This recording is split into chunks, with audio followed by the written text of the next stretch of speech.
नमस्ते मित्रों, मैं धर्मेंद्र शाह पीएसपी कॉलेज की कक्षाओं में आपका स्वागत अभिनंदन करता हूं।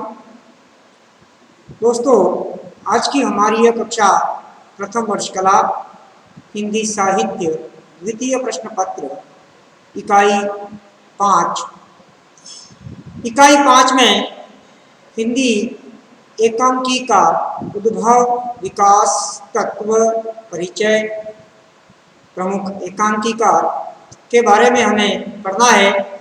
इससे पूर्व की कक्षा में हमने एकांकी की परिभाषा एवं विभिन्न विद्वानों द्वारा दी गई परिभाषाएं, उनके लक्षणों को देखा। आज की कक्षा में हम बात करेंगे दोस्तों हिंदी एकांकी का उद्भव एवं विकास। तो आइए दोस्तों हम बात कर रहे हैं हिंदी एकांकी का उद्भव एवं विकास।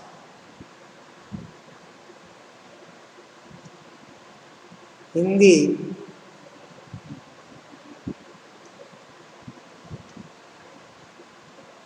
एकांकी का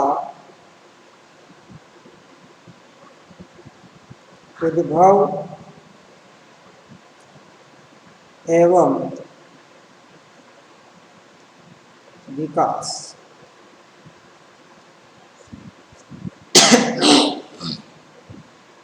मित्रों,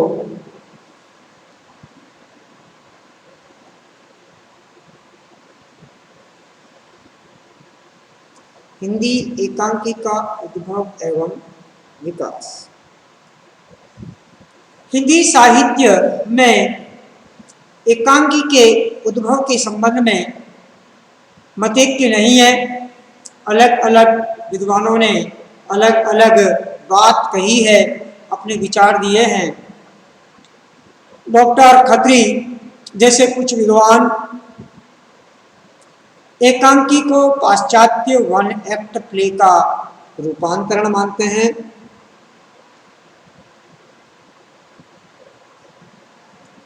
वन एक्ट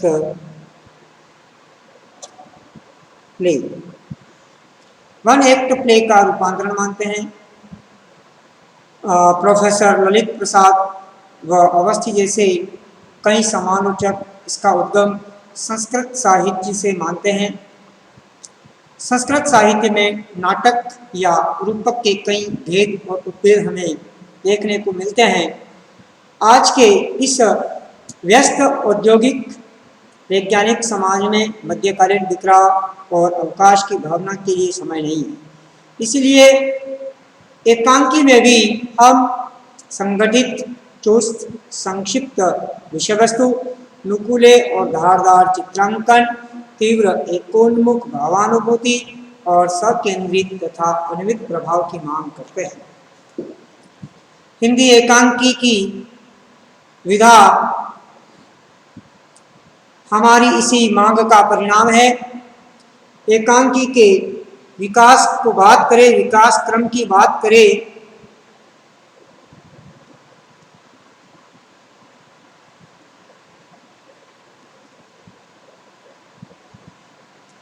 तो मित्रों इसका जो विकास क्रम है वह 5 चरणों में, 5 कालों में हुआ है। पहला है भारतेंदु युग,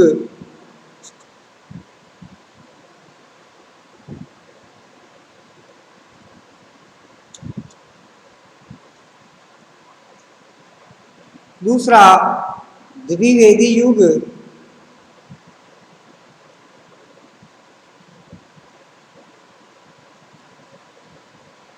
तीसरा प्रसाद युग,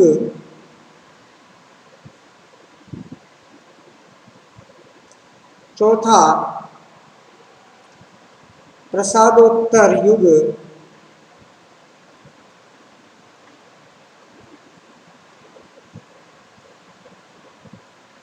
और पांचवा है स्वातंत्र्योत्तर काल।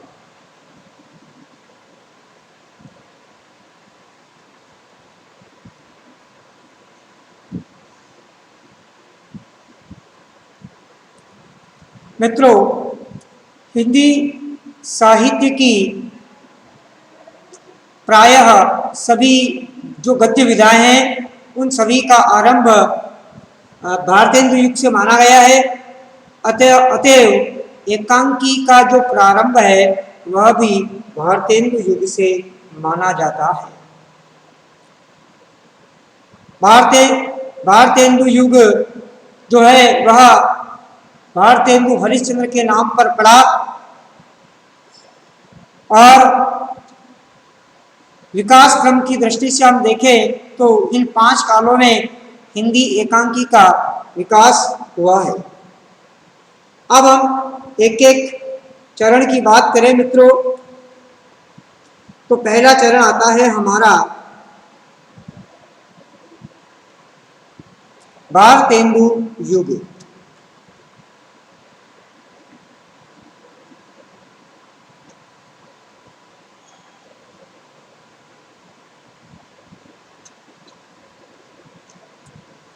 भारतेंदु युग, भारतेंदु युग में मित्रों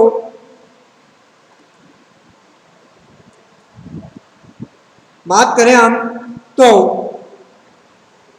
भारतेंदु युग का नाम भारतेंदु हरिश्चंद्र के नाम पर पड़ा। इस युग के एकांकी नाटकों को विचार और समस्या की दृष्टि से विद्वानों ने 4 भागों में बांटा है। भारतेंदु युग के जो एकांकी और नाटक हैं उनको 4 भागों में बांटा गया। और वो 4 भाग कौन कौन से हैं तो देखिए दोस्तों,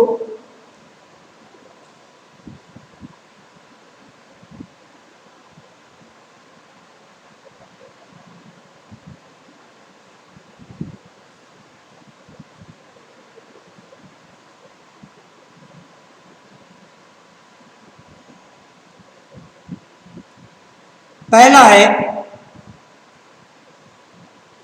राष्ट्रीय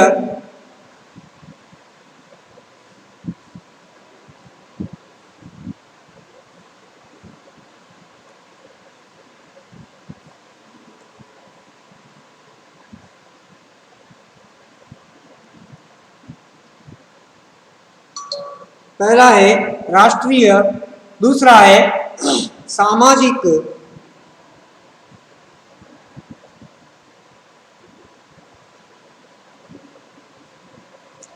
तीसरा है पौराणिक,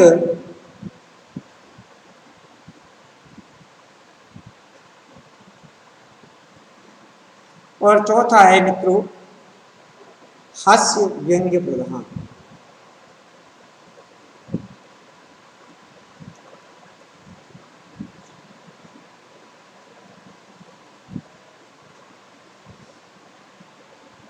भारतेंदु युग के जो एकांकी और नाटक लिखे गए इन्हें 4 भागों में बांटा गया, राष्ट्रीय, सामाजिक, पौराणिक और हास्य व्यंग्य। राष्ट्रीय एकांकी में राष्ट्र के नव निर्माण का स्वर मुखरित हुआ, तो यहाँ हम लिख सकते हैं राष्ट्र के नव निर्माण का स्वर मुखर हुआ,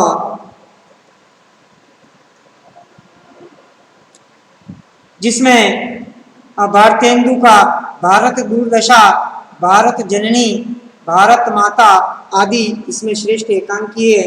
तो इनके हम लिख सकते हैं भारत दुर्दशा,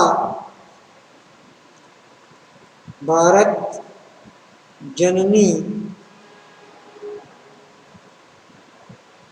भारत माता,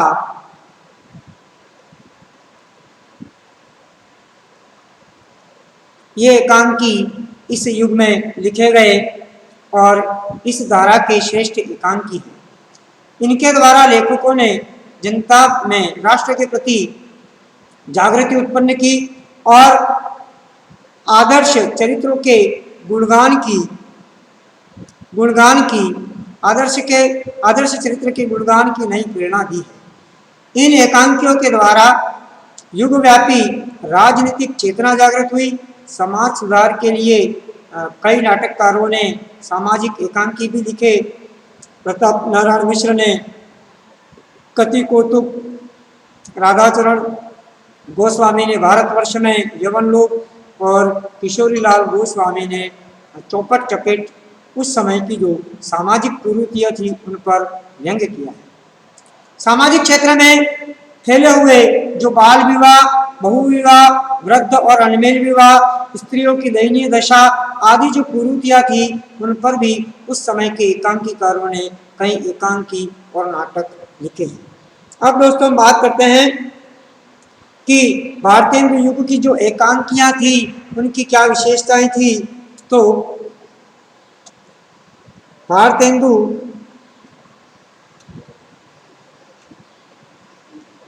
युग की एकांकी और उनकी विशेषता, ऐसा क्या था भारतेंदु युग की एकांकियों में। तो देखें, इसमें पहली बात आती है मित्रों कि भारतेंदु युग में नाटक का प्रारंभ हुआ था। उस समय लेखकों के सामने कोई निश्चित नाट्य प्रणाली नहीं थी, इसीलिए भारतेंदु कालीन एकांकियों पर संस्कृत नाटकों, पारसी कंपनियों के रंगमंचीय नाटकों का पर्याप्त प्रभाव पड़ा। तो हम यहाँ कह सकते हैं कि संस्कृत नाटकों का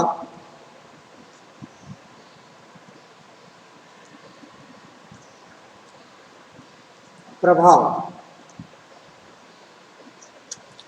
पहली विशेषता हम कह सकते हैं कि भारतेंदु युग की जो एकांकियां थी उन पर संस्कृत नाटकों का, संस्कृत के रूपकों का प्रभाव था। पारसी कंपनियों के जो रंगमंच थे उसका भी प्रभाव था तथा पारसी रंगमंच का भी प्रभाव। दूसरी विशेषता देखें दोस्तों इनकी, तो दूसरी विशेषता में आता है कि हिंदी में एकांकी लिखने का यह प्रारंभिक युग था जिसमें लेखक थोड़े समय में जनता का मनोरंजन या किसी सामाजिक, धार्मिक अथवा राजनीतिक समस्या का चित्रण करता था। यानी कि ये कैसे कहा जा सकता है कि इसमें सामाजिक,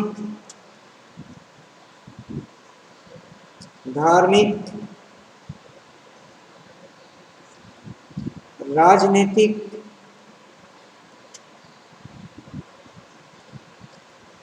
समस्या का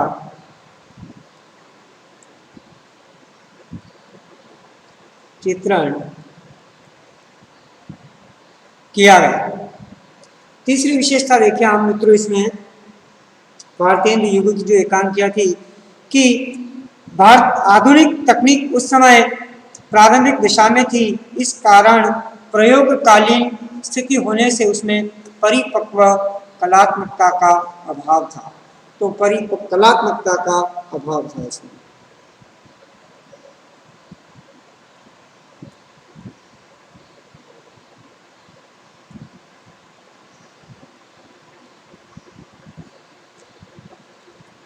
चौथी बात करें मित्रों तो इस काल की जो एकांकियां थी, इन एकांकियों के मुख्य पृष्ठ पर ही या मुख्य पृष्ठ पर ही मूल समस्या का संकेत दे दिया गया है।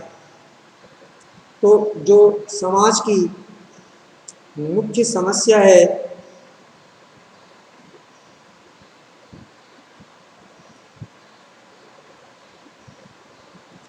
का संकेत प्रारंभ में ही दे दिया गया था। अब हम बात करते हैं मित्रों दूसरा द्विवेदी युग की द्विवेदी युग। पहला हमारा हुआ भारतेंदु युग, अब दूसरा आता है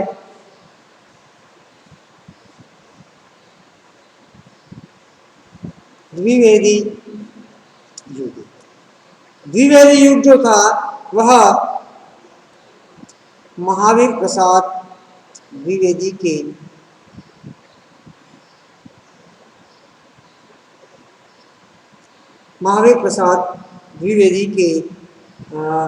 नाम पर इस युग का नामकरण पड़ा। इस युग में अधिक संख्या में एकांकी नहीं लिखे गए, क्योंकि इस काल में हिंदी जो थी, हिंदी भाषा परिमार्जित हो रही थी और अनुवाद की परंपरा तीव्र हो रही थी। स्वयं आचार्य महावीर प्रसाद द्विवेदी ने इस विधा को कोई प्रोत्साहन नहीं दिया। तथापि इस काल में अंग्रेजी, बांग्ला और मराठी एकांकियों के प्रभाव से हिंदी एकांकी का विकास होता रहा। इस युग के प्रमुख एकांकीकारों में बात करें हम तो राधेश्याम, कथावाचक,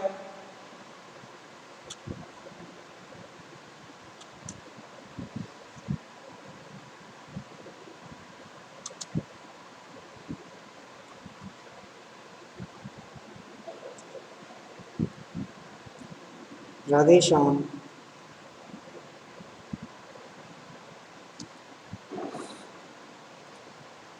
तुलसी दत्त,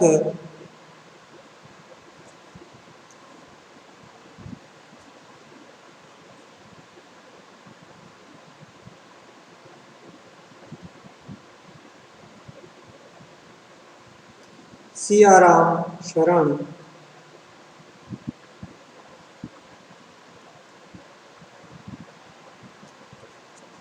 बद्रीनाथ भट्ट,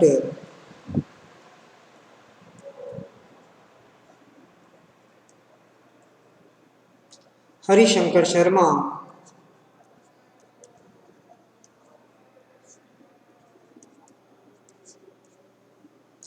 राम नरेश त्रिपाठी,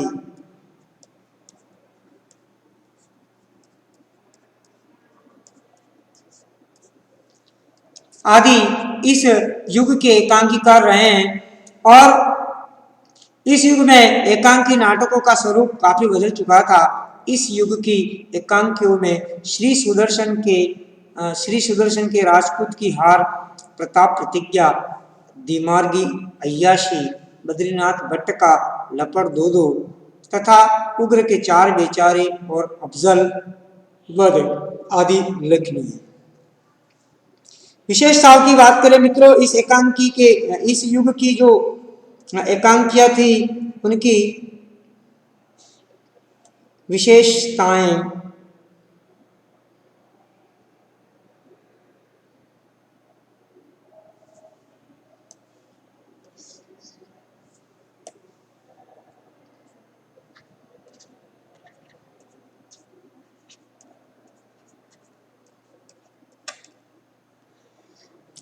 तो इसकी जो विशेषताएं हैं, पहली विशेषता मिलती है दोस्तों इसमें कि इस काल के एकांकियों में पुरानी विकृत रूढ़ियां थी, परंपराएं थी, उनके विरोध का मुखर रूप देखने को मिलता है। तो रूढ़ियों का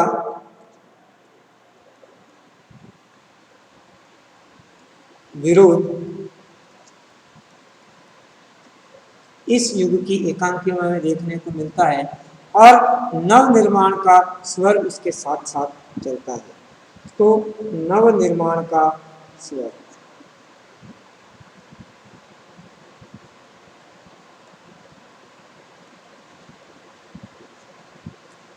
आगे बात करें इस युग की, द्विवेदी युग की जो एकांकियां थी उसमें राष्ट्रीयता,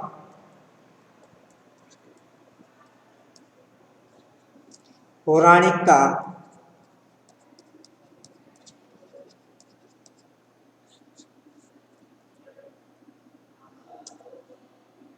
आदर्शवादिता,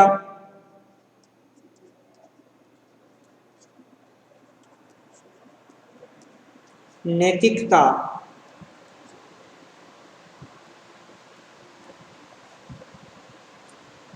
आदि की प्रवृत्तियां हमें देखने को मिलती है। और अगली विशेषता के रूप में हम देखें तो पारसी जो नाट्य शिल्प था उसका प्रभाव भी इन एकांकियों पर पड़ा था। तो पारसी नाट्य शिल्प का प्रभाव, क्योंकि पारसी नाट्य शिल्प तो भारतीय युग से ही प्रारंभ हो गया था। तो दोस्तों हमने देखा यह था द्विवेदी युग। अब हम बात करते हैं तीसरे युग की।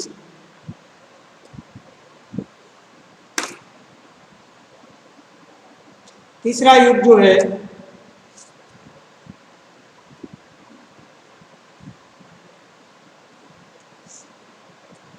तीसरा युग जो आ रहा है वह हमारा है तो प्रसाद युग। तीसरा युग कौन सा है? प्रसाद युग। प्रसाद युग जो है वह जयशंकर प्रसाद के नाम पर पड़ा।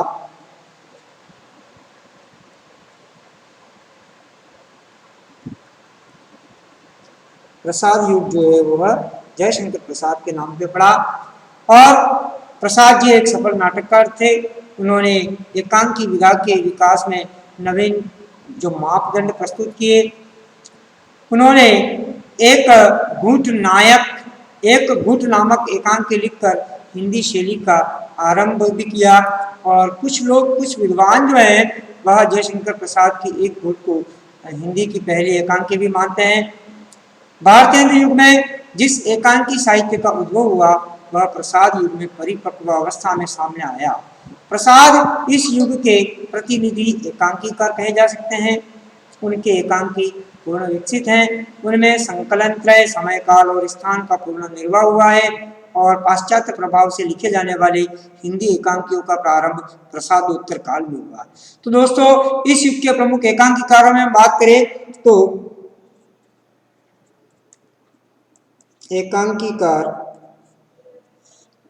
एकांकीकार हुए राम कुमार वर्मा,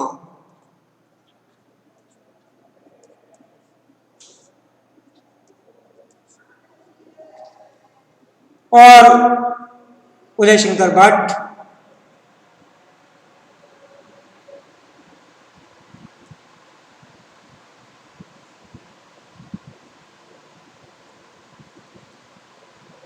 जगदीश प्रसाद माथुर,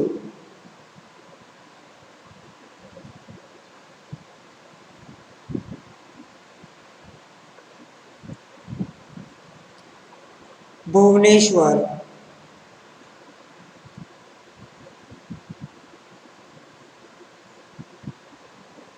उपेंद्र नाथ अश्क,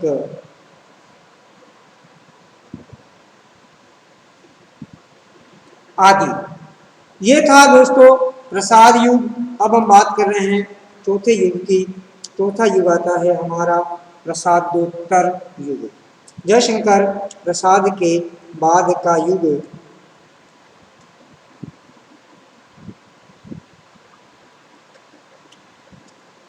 प्रसादोत्तर युग।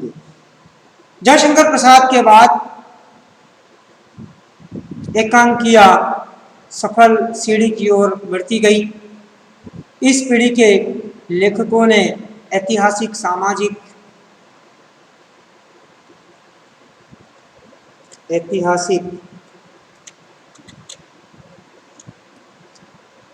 सामाजिक,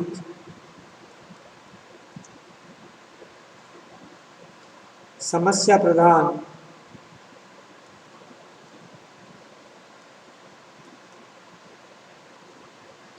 एकांकियां लिखी। राजनीतिक, मनोवैज्ञानिक,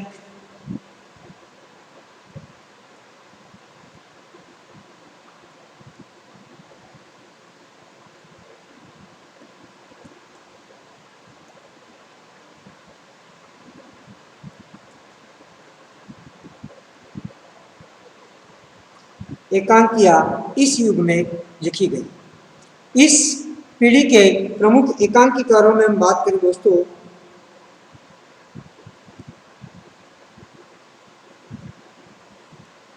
तो प्रमुख एकांकीकार हुए इसमें डॉक्टर राम कुमार वर्मा,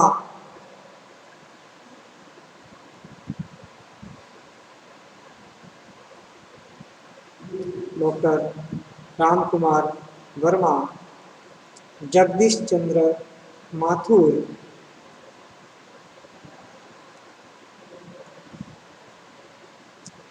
जगदीश चंद्र माथुर, उदय शंकर भट्ट,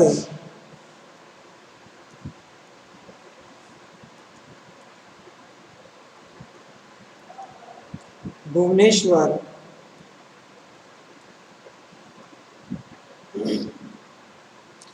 वृंदावन लाल वर्मा,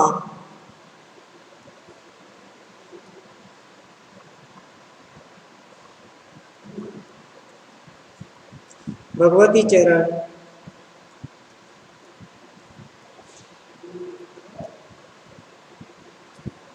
सेठ गोविंदास,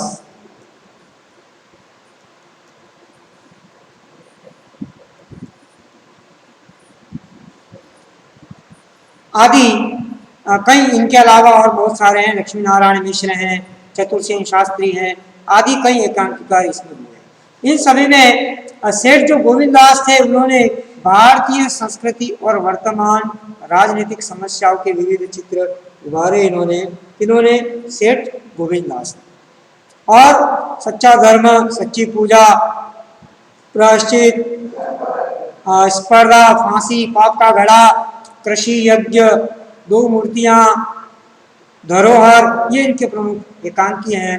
और भुवनेश्वर पर तो बर्नार्ड शॉ का प्रभाव था। भुवनेश्वर पे तो बर्नार्ड शॉ का प्रभाव था। अगला चौथा आता है मित्रों अपना अंतिम पांचवा, स्वातंत्र्योत्तर काल।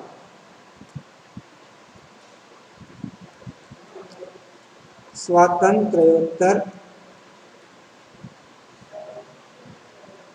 काल। यदि भी कुछ समीक्षकों ने प्रसाद युग से लेकर स्वातंत्र्योत्तर काल तक एकांकी साहित्य को आधुनिक युग के नाम से पुकारा और उसका विभाजन भी किया, परंतु जैसा हमने पहले स्पष्ट किया कि प्रसाद युग में आधुनिक हिंदी एकांकी का एक नया रूप सामने आया था। उसके बाद उसकी एक सुदृढ़ मजबूत परंपरा प्रारंभ हो गई और जो वर्तमान काल में हमें बहुत सारे रूपों में दिखाई दे रही है। इस काल के एकांकीकारों में यदि हम बात करें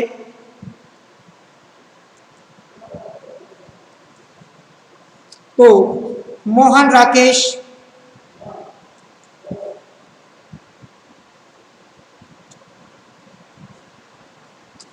विपिन अग्रवाल,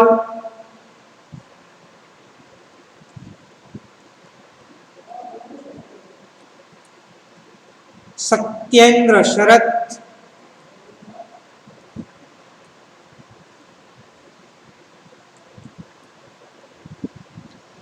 देवराज दिनेश,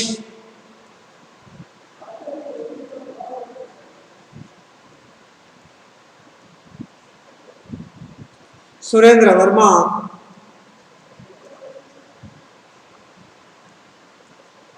इनके अलावा अगर हम नामों में देखें तो वागीश कुमार सिंह हैं, भारत भूषण अग्रवाल है, मेहरोत्रा है, विनोद रस्तोगी है, आदि कई एकांकीकार हुए। तो दोस्तों इस प्रकार हिंदी की जो एकांकी की विधा थी वह उत्तरोत्तर विकास कर रही है और आज यह एक समृद्ध विधा के रूप में हमारे सामने प्रस्तुत हुई है। इस विकास परंपरा के प्रारंभ में रंगमंची एकांकियों की अधिक रचना हुई, परंतु बाद में रेडियो एकांकियों का अधिक विकास हुआ। रंगमंची और रेडियो एकांकियों की प्रकृति में मौलिक अंतर न होने के कारण अधिकांश रेडियो एकांकी पुस्तकों या पत्र पत्रिकाओं में प्रकाशित होती है। आज एकांकी के स्वरूप में अंतर आ गया है। अब दूरदर्शन का प्रसार होने से रंगमंची एकांकी के नव उन्मेष की संभावनाएं बढ़ गई है। आज इस क्षेत्र में नई पीढ़ी के लेखक संलग्न है। इस प्रकार आज एकांकी साहित्य की प्रगति अबाध रूप से हो रही है। तो दोस्तों हमने देखा कि